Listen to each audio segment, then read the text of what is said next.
You're on the journey home. Welcome back. Good to have you along with us right here at 101.1 FM KSFR, your local public radio station. You know, social enterprises that we're going to be talking about right now, they're sort of a hybrid. Companies that have a social mission but perform essential services, also earning profits on what we call a triple bottom line. Now, to explore what nonprofit groups and social enterprises can do to help weather this current economic storm, Drew Tulchin, managing partner of Social Enterprise Associates. Drew, welcome, and thank you for joining us today here in the Journey Home. Thanks very much. Really pleased to be able to be here. So social enterprises, these are, like I said, hybrids.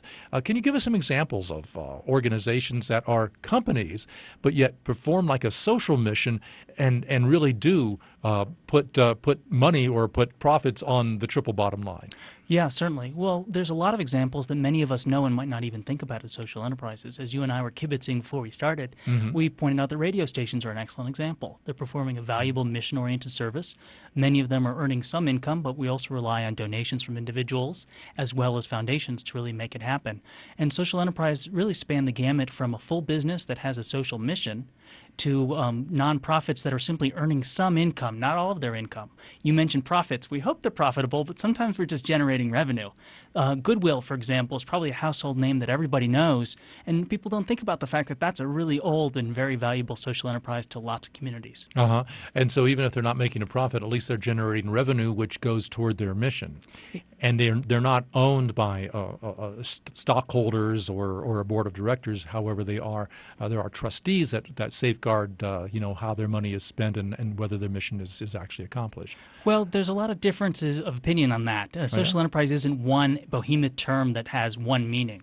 Actually, right now, there's a new effort that started up in Vermont and other places that looked at what they call the L3C, which is the idea that you can have a for-profit company, but which is mission-oriented and will always generate its profits, if it has any, back to stakeholder interests.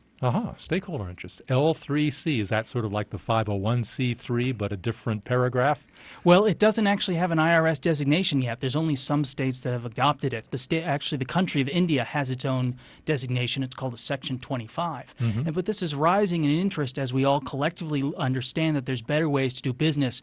With the demise of Wall Street and other examples of the negative sides of capitalism, how do you have positive sides that serve our community but that also uses the power of the marketplace in positive ways?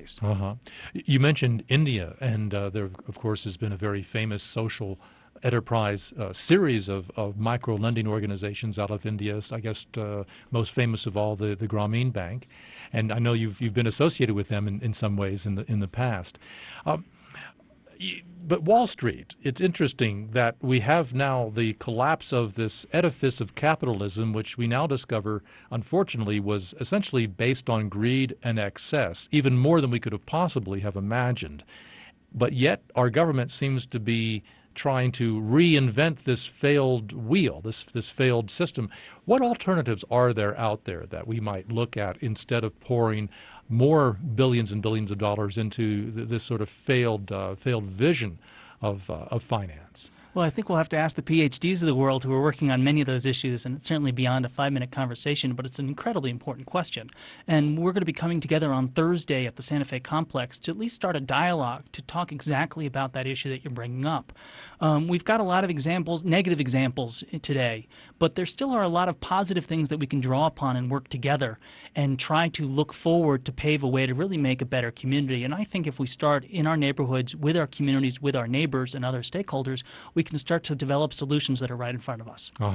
What are some of the strategies that local nonprofits can do to weather this current economic storm that you're going to be discussing and opening up? Yeah, well, a lot of people are really worried, and I think that with good reason, but we can't become dark and dismal and have the dark cloud overtake us. Sure. There's a lot of organizations doing a lot of great things, and the three things that I would probably suggest is, number one, organizations that are doing a good job stick to really doing really well with what they do and communicate that to the people who know them and love them. In other words, stick with their core mission. Exactly. Yeah. Second thing is, when you do something that's valuable, understand how other people can receive it, meaning how do you communicate effectively so that others can understand you, not necessarily how you want to communicate, but how you can be understood. And that's a subtle distinction. The third element is nonprofits are good at sales, and a lot of people don't like to use that business terminology, but it's really true. We're evangelical in the sense that we really have something important that we need to share with others. And to have a good way to figure out a way to find the income and the capital, the money, to make us be able to do that is very important, whether that comes from selling a service, whether that comes from a grant, whether that comes from government, or from your next door neighbor giving money out of their pocket. Very good advice. We're talking with Drew Tulchin today on The Journey Home. He's with Social Enterprise Associates, and now a local transplant. Welcome to Santa Fe. And there's going to be a gathering Thursday, March 5th, 8:45 a.m. to 10:30 at the Santa Fe complex just off Agua Fria Street, sort of behind the rail yard off of Manhattan. Romero Street, it's in there. You know, I think that place used to be the old food co-op, way back when. Now, one of the things that's interesting, too, is this shift to the green economy that the president and Congress is talking about right now. And there are ideas out there how we can stimulate jobs, do some good social work as well, or in terms of creating or improving the social safety net, and maybe save some energy along the way as well. This looks like it might be a great area for social entrepreneurs to get involved. Comments on that? Thoughts on that? Certainly. Yeah, and both the state of New Mexico and the city of Santa Fe are doing excellent jobs to try to find solutions towards this. Both of them have developed positions, people who are dedicated towards finding how the state and the city can be helpful for creating green jobs that help our economy and help people in our economy. One of the challenges I've learned about Santa Fe is how do you make it a livable community? And I think that there's a lot of opportunities both on the job side with installing PVs, that's photovoltaic, solar panels, wind turbines, but then also on the larger side with actual corporations and banking and financing once we get that system worked out, hopefully this calendar year, where there'll be a chance to invest in wind farms and solar farms, both at the neighborhood level and at the commercial level. Uh-huh. And weatherization and upgrading our schools and other facilities here is a huge job because so many buildings just simply leak energy as fast as you pump it in.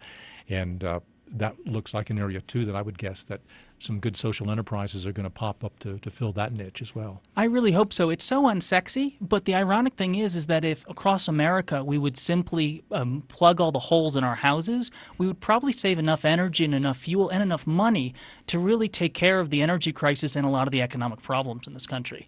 And that's so boring to think about, but hopefully some enterprising people will see the opportunity and put together some really valuable things for themselves and then also for the rest of the society.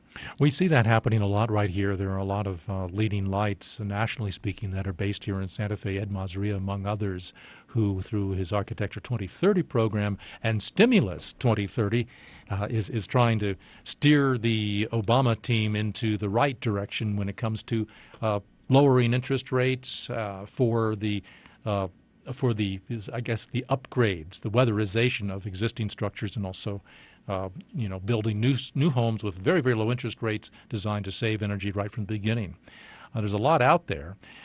Where is the area that you look to in this sort of a rather difficult environment to maintain a more positive attitude? Because that's really very crucial at this point, isn't it? Keeping positive. Well, I believe so. I mean, I read the news and it's doom and gloom. It's like we're about to all fall off the cliff. But there's so many wonderful things happening, not just in Santa Fe and New Mexico, but really around the nation and around the world. It's a great time for social enterprise. Sadly, it's also a growth industry right now with how we can help nonprofits do better. But a couple of things that I think, first of all, on our website, socialenterprise.net, we have a number of free publications that may be interesting to people in both microfinance, economic development, and small things that small businesses can do to help themselves.